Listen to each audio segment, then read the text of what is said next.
सांस्कृतिक मूल्यांचं जतन करून त्यांचा विकास करण्यासाठी येणाऱ्या कालावधीमध्ये लोकांपर्यंत अनेक विषय पोहोचवण्याचे आम्हाला कार्य करायचे आहे आणि 31 मार्च पर्यंत गोवा सुरक्षा मंचाचे ही सामाजिक मूल्य आणि सांस्कृतिक मूल्य लोकांपर्यंत पोहोचवण्यासाठी आणि पक्ष बांधणी करण्यासाठी ही पत्रकार परिषद बोलावण्यात आलेली आहे. गोवा सुरक्षा मंचाची स्थापना 2 ऑक्टोबर 2016 रोजी झाली आणि ज्यावेळी ही पार्टी झाली त्यावेळेस लोकाभिमुख पार्टी जे लोकांसमोर यावे या दृष्टीने लोकांच्या हितासाठी लोकांच्या ज्या काही समस्या आहेत त्या समस्याचं निवारण करण्यासाठी या पार्टीने अनेक कार्यक्रम उचलले आणि ते लोकांपर्यंत चांगले कार्यक्रम यावे या दृष्टीने प्रयत्न केले. सध्याची परिस्थिती लोकांसमोर अनेक समस्या भेडसावत आहे. संबंध गोमंतकामध्येच अनेक समस्यांनी भेडसावलेले सगळे लोक आहेत, पण सरकारचं यावेळी या समस्यावरती दुर्लक्ष होत आहे. विशेषतः पेडण्यामध्ये जर बघितलं तर अनेक ठिकाणी आपल्याला समस्याची जाणीव दिसते आहे. पेडण्यात महागाई मोठ्या प्रमाणात आहे आणि मोठ्या प्रमाणात लोकांना त्रास होत आहे आणि हा त्रास सहन करावा लागतो आहे आणि या महागाईने संपूर्ण पेडणे तालुक्यातल्या लोक ग्रासलेले आहे. यावर सरकारचं नियंत्रण नाही. तसेच बेरोजगारीमध्ये तरुण वर्गाला नोकऱ्यांसाठी वणवण भटकावे लागते. पेट्रोल महागाई, नारळ महागाई आणि यावरती सरकार मूग गिळून गप्प आहे ही एक खेदाची गोष्ट आहे.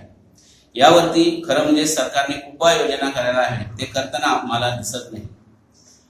मोपा विमानतळाच्या विषयाची जाण किंवा सततची बातमी लोकांपर्यंत पोहोचली पाहिजे ही खरी गोवा सुरक्षा मंचाची अपेक्षा आहे, परंतु हे होताना आपल्याला दिसत नाही.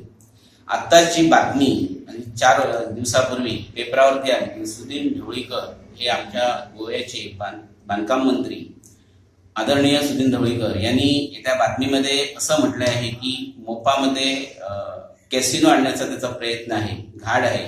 परंतु जर त्याने असं केलं तर गोवा सुरक्षा मंच ही पार्टी कडाडून विरोध करेल आणि आम्ही ते कदापि होऊ देणार नाही. आमचा विरोध कायम राहील. त्यामुळे ते त्यांनी लक्षात घ्यावं. आजची तरुण पिढी व्यसनामध्ये ग्रासलेली आहे. संपूर्ण किनारपट्टी जर बघितली तर अनेक व्यसनामध्ये आहे. त्याच्यानंतर वेश्या व्यवसायामध्ये सुद्धा आहे आणि याकडे सरकारचं दुर्लक्ष आहे, त्याच्यावरती लक्ष नाही त्यांचं. त्यामुळे या सरकारने या व्यसनावरती किंवा नियंत्रण आणण्यासाठी काही प्रयत्न केले पाहिजे. ते प्रयत्न करावे अशी आमची अपेक्षा आहे.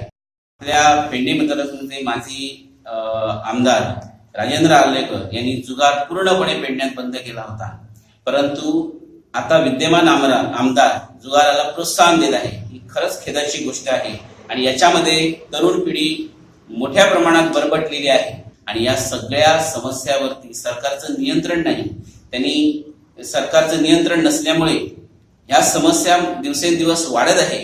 याच्याकडे तरी लक्ष देऊ, याच्यासाठी उपाययोजना कराव्या अशी आमची गोवा सुरक्षा मंचाची मागणी आहे. संपूर्ण पेडणे तालुक्यातील कार्यकर्त्यांना एकत्र करून हा विरोध दर्शवला. त्याचं कारण म्हणजे आपल्या या पेडणे तालुक्यातील या सांस्कृतिक महलामध्ये अशा पद्धतीचा कार्निवल आणून संस्कृती नष्ट करण्याचा प्रयत्न होत होता आणि त्याच्यासाठी सगळे कार्यकर्ते एकत्रित झाले. त्यामुळे अशा पद्धतीचे अनेक कार्यक्रम कार्निवलाच्या माध्यमातून केले.